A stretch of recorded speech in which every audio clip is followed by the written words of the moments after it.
다음은 이태손 의원님 나오셔서 발언해 주시기 바랍니다.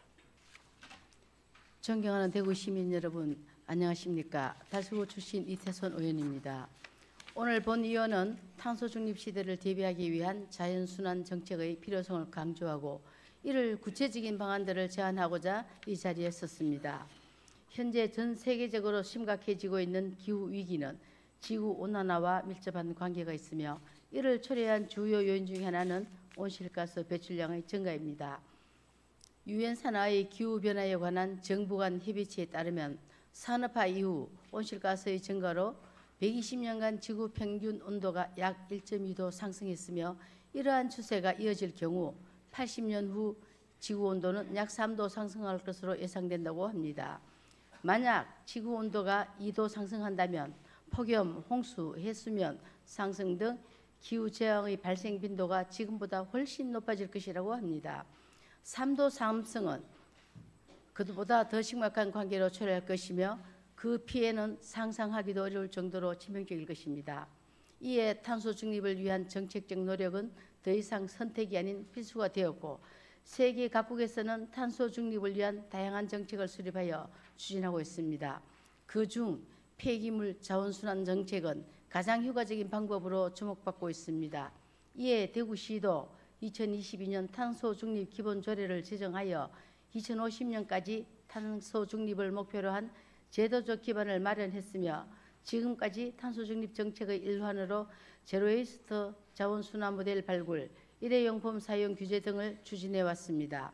그러나 환경부의 2022년 전국 폐기물 발생 및 처리 현황 자료에 따르면 우리 시의 연간 생활 폐기물 발생량은 77만 톤으로 전국 17개 시도 중 7번째로 많은데도 불구하고 생활 폐기물 재활용률은 전국 평균의 64%보다도 훨씬 낮은 56%로 7개 특광역시 중 2번째로 낮은 수준이며 이와 반대로 폐기물 매립 비용률은 31.4%로 특광역시 중 최고를 기록하고 있습니다.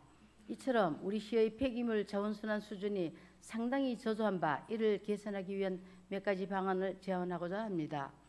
첫째, 재활용품 분리배출 및 수거 체계 개선이 필요합니다. 폐기물 재활용률은 선별 작업의 효율에 좌우되지만 매년 늘어나는 폐기물에 비해 인력이 턱없이 부족합니다. 이러한 문제를 개선하기 위해 인력과 자원화 시설의 확대, 인공지능 등 첨단 기술을 활용한 선별 시스템 개발과 보급이 필요합니다. 이는 대구시의 전반적인 자원순환 체계 강화를 위한 중요한 기반이 될 것입니다. 둘째, 일회용품 사용 절감을 위해 공공기관이 선도적인 역할을 해야 합니다. 탄소 중립 목표 달성을 위해 공공기관의 선도적 역할이 매우 중요합니다.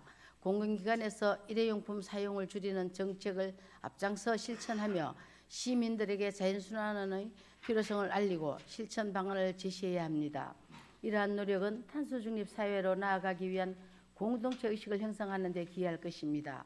셋째, 시민들이 자연순환 시책에 적극적으로 참여할 수 있도록 체계적인 홍보 전략 수립이 필요합니다. 자연순환 캠페인을 통해 시민들이 자연순환을 일상 속에서 쉽게 실천할 수 있도록 유도해야 합니다. 예를 들어 점심 식사 시 흔히 수저 밑에 깔리는 휴지를 대체할 수 있는 수저 받침대를 보급하거나 공중 화장실 핸드타월 위에 한 장으로도 충분합니다라는 포스터를 배포하는 것도 작지만 시민들의 자연순환 의식을 높이는 데 큰 역할을 할 것입니다. 존경하는 시장님, 탄소 중립 실현을 위한 자연순환 정책이 강화는 대구가 지속 가능한 미래로 나아가기 위한 핵심 과제입니다. 이를 통해 대구는 더 살기 좋은 도시로 변할 뿐만 아니라 다음 세대에 깨끗하고 풍요로운 환경을 물려줄 수 있는 중요한 기반을 마련할 수 있을 것입니다. 이를 위해서는 시민들이 적극적인 참여는 물론 시장님과 관계 공무원 여러분도 의지와 실천도 무엇보다 중요할 것입니다. 보다 실현 가능하고 현실적인 정책을 발굴하여 대구가 자연순환 정책 추진이 있어 선도 도시가 될 수 있도록 노력해 주시기 거듭 당부드리면서 이만 5분 자유 발언을 마치겠습니다. 감사합니다. 이태손 의원님 수고하셨습니다.